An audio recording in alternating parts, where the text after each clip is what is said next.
तो हमारे साथ जुड़ रहे हैं रामभद्राचार्य जी और बहुत महत्वपूर्ण विषयों पर उनकी राय भी देश को समझना बहुत आवश्यक है। बहुत स्वागत करता हूं आपका टाइम्स नाउ नवभारत पर रामभद्राचार्य जी। हाँ बोलिए। सबसे पहले तो ये कि 22 तारीख के उस बयान की बड़ी चर्चा है और उस पर आपके रिएक्शन की भी बड़ी चर्चा है, जहां मोहन भागवत ये कह रहे हैं कि धर्म का बड़ा महत्व है जीवन में, लेकिन धर्म अगर गलत उसकी शिक्षा हो जाए या अधूरी शिक्षा हो जाए तो उसके बड़े गंभीर परिणाम हैं। और आपके उस बयान की चर्चा हो रही है जिसमें आपने ये कहा है कि अनुशासन देने का काम आचार्यों का होता है, वो मोहन भागवत का काम नहीं है। आचार्यों का होता है, उनका नहीं। भागवत का काम नहीं। पहली बात मैं ये कहना चाहूंगा कि मोहन भागवत को ये कैसे पता चला कि धर्म की गलत शिक्षा दी जा रही है? कितनी स्मृतियां मोहन भागवत में पढ़ी हैं? ये हमारा कार्य है। हम जगत गुरु हैं। ऋग्वेद से लेकर हनुमान चालीसा तक 1.5 लाख प्रश्न को कंठस्थ हैं। जहां धर्म की गलत शिक्षा दी जाएगी वहां मैं रोकूंगा लोगों को। ये हिंदू जनता को विश्वास कर लेना चाहिए। इसमें मोहन जी का कोई अधिकार नहीं इस प्रकार का बोलने का। नहीं तो उनका ऑब्जर्वेशन आपको क्या लगता है, क्यों है ऐसा कि वो कह रहे हैं कि गलत शिक्षा नहीं होनी चाहिए? धर्म महत्वपूर्ण है ये मानते हैं, लेकिन वो कह रहे हैं धर्म की गलत शिक्षा नहीं होनी चाहिए। वो कह रहे हैं धर्म की गलत शिक्षा नहीं होनी चाहिए। अब वो जाने, ये तो उनका बयान है, मेरा नहीं। मैं तो कहूंगा विनाशकारी विपरीत बुद्धि।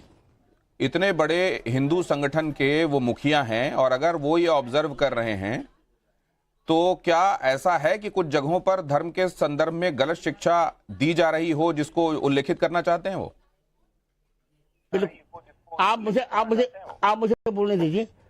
पहली बात ये को हिंदू संगठन के नहीं, वो संघ के प्रमुख हैं। हिंदू धर्म के अनुशासक हम हैं, जगतगुरु धर्माचार्य, वो नहीं।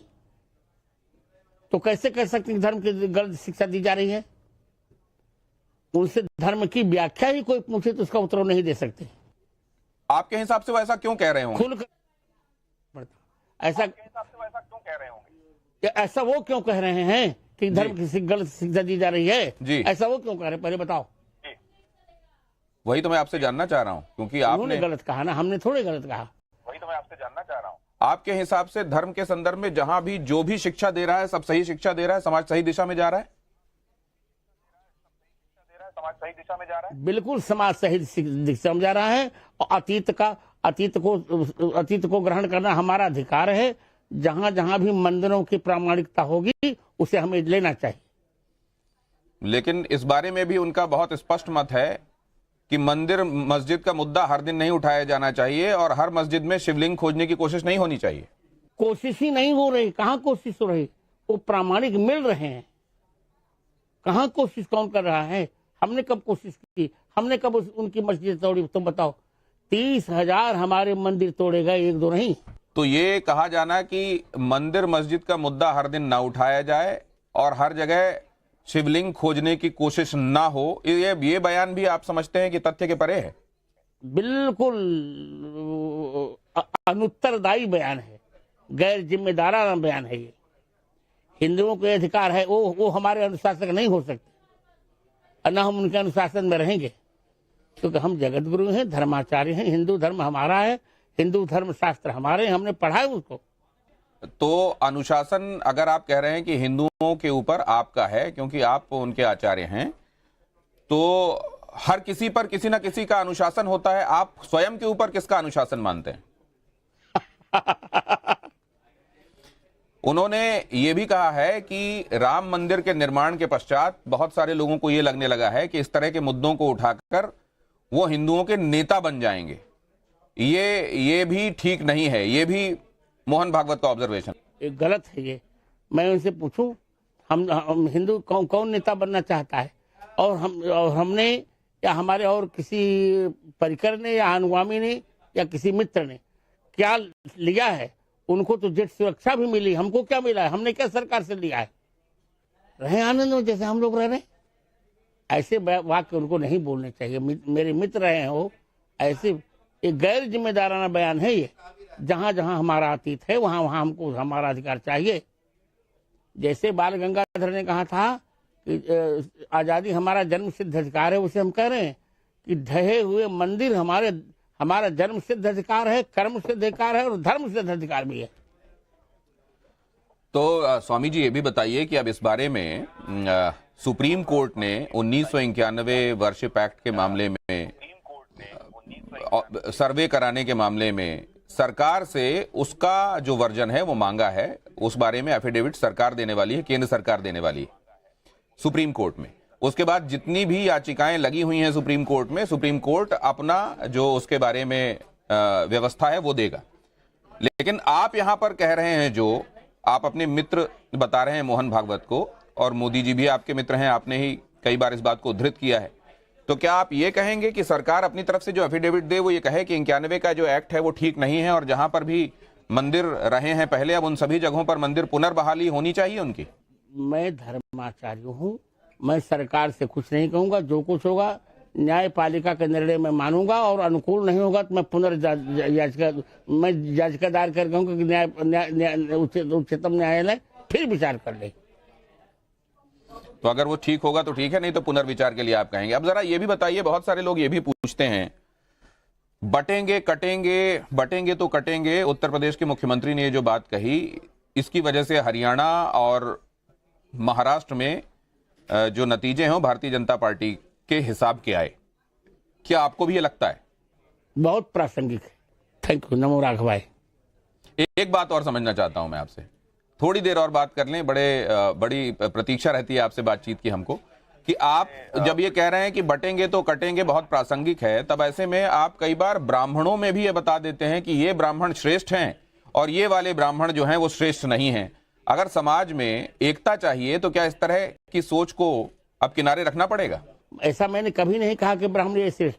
मैंने कहा कि जो विद्यार्थियों से धन लेकर पढ़ाता है उसको हमने निकृष्ट माना।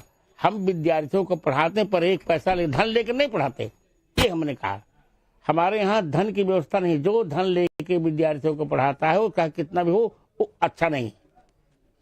हमारे वाक्य को लोगों ने समझा नहीं। चलिए, स्पष्टीकरण आपकी तरफ से अब उनको समझने में मदद करेगा। एक और बात की, जब हम ये देखते हैं कि सनातन धर्म में भी शैव, शाक्त, वैष्णव, फिर वैष्णव में भी अलग अलग हम शाखाएं देखते हैं, रामानंदाचार्य, रामानुजाचार्य, उसमें भी अलग अलग तरीके से अपने आप को श्रेष्ठ मानने की सबके पास वजहें हैं। ऐसे में वो जो एकता है वो आपको कितनी आभासी लगती है और कितनी वास्तविक लगती है, जिसकी परिकल्पना हम करते हैं कि समाज में होनी चाहिए? आप मेरी बात सुनिए, आप मुझे गौतम जी आप पहले बोलने दीजिए मुझे, आप प्रश्न करें तो आप पहले मेरा उत्तर भी सुनिए। ऐसा है, रुचि नाम वैचित्र्या द्रिज कुटिल नाना पथजुषाम नृणाम एको गम्य तमस्य पैसा मरणवीव। ऋषियों की विचित्रता के कारण हमारे यहाँ बहुत, जैसे जब होता एक ही मार्ग जाने के लिए बहुत से, एक ही गंतव्य पर जाने के लिए बहुत से मार्ग होते हैं, कोई इधर से जा रहा है, कोई उधर से, कोई पूर्व से, कोई पश्चिम से, पर सब अंत में आकर एकमात्र परमात्मा की शरण में ही जाते हैं। तो फिर ये अगर हिंदू सनातन धर्म के विषय में लागू है कि अलग अलग शाखाओं से होकर रास्ता जो है एक ही मंजिल तक पहुंच रहा है, तो दुनिया में ऐसा मानने वाले भी लोग हैं कि अलग अलग धर्मों में भी असल में जो रास्ता तय किया जाता है वो अलग हो सकता है, लेकिन मंजिल वही है, ईश्वर। मेरी बात सुनिए, गंतव्य वही है, पर हमारे यहाँ किसी को ताड़ित करके अपने धर्म की स्थापना की बात नहीं कही गई। अरे उनके खून में है, उनके कुरान में लिखा है कि जो मूर्ति पूजक हो उसको मार डालो। 33 बार उनके कुरान में सब लिखा गया। हमने तो कभी नहीं कहा, हमने तो कहा कि क्या कहते हैं, वसुधैव कुटुंबकम। लेकिन फिर ये भी आपकी जानकारी में होगा कि वसुधैव कुटुंबकम और जो दूसरा श्लोक आप कह रहे थे, आकाशात पतितम तोयम यथा गच्छति सागरम सर्वदेव नमस्कारम केशवम प्रति गच्छति, अगर ऐसा होता है तो फिर कई बार हम ये क्यों देखते हैं कि शैवों और शाक्तों के बीच में भी द्वंद्व हुआ, वैष्णवों के साथ भी द्वंद्व हुआ? ये अलग अलग शाखाओं के मानने वाले लोग खुद को श्रेष्ठ बताकर दूसरे को हीन बताने की कोशिश में क्यों होते हैं? ये उनका अज्ञान था। इसीलिए गोस्वामी तुलसीदास जी ने रामचरितमानस लिखकर सिद्ध कर दिया कि शैव परम वैष्णव है, परम वैष्णव शैव। शिव और भगवान राम में कोई भेद ही नहीं। शिवद्रोही ममदास कहावा सोनर सपन मोहन पावा। शिवद्रोही ममदास कहावा, इसी पर रामचरितमानस के जरिए। एक बात और, संभल को लेकर आप क्या सोच रहे हैं? संभल में जो हो रहा है उसको आप कैसे देखते हैं? अच्छा सोच रहे हैं। हमको मंदिर चाहिए। और बांग्लादेश में जो हो रहा है वो, हमको मंदिर भी चाहिए, हमारी बावड़ी भी चाहिए। उसके लिए हमने सरकार से कह दिया कठोर कदम उठाए। तो क्या आप अभी तक उठाए गए कदमों से संतुष्ट हैं? नहीं। बहुत धन्यवाद टाइम्स नाउ नव भारत से बातचीत करने के लिए। राम भद्राचार्य जो कह रहे हैं कि बहुत कठोर कार्रवाई बांग्लादेश के संदर्भ में अपेक्षित है, जो कि अभी होती हुई उनको नहीं दिखाई दे रही है। संभल में उनको सब चाहिए, तीर्थ भी चाहिए, कुएं भी चाहिए, बावड़ी भी चाहिए, और जहां पर भी पहले तीर्थ रहे हैं, जहां पर भी मंदिरों को ध्वंस करके मस्जिदें या दूसरे इबादत की जगहें या पूजा की जगहें जो भी बनाई गई हैं, वहां पर वो कहते हैं कि ये मेरा धर्म सिद्ध अधिकार है। जैसे कभी ये कहा गया कि स्वराज हमारा जन्म सिद्ध अधिकार है, वो ये कह रहे हैं कि हमारे मंदिर हमको वापस मिले, ये हमारा धर्म सिद्ध अधिकार है। वो ये भी कह रहे हैं कि सनातन के अंदर कोई फूट की दरारें नहीं हैं, और उन्होंने ये भी कह दिया कि सभी तरीके से जो प्रणाम और इबादत और पूजा करने के तरीके हैं वो ईश्वर तक पहुंचते जरूर हैं, लेकिन खुद को श्रेष्ठ मानकर, दूसरे को हेय मानकर, यहां तक कि जान से मार देने की बातें जिन धर्मों में कही गई हैं दूसरे धर्म के मानने वालों को, वो धर्म हो ही नहीं सकते। ये है राम भद्राचार्य।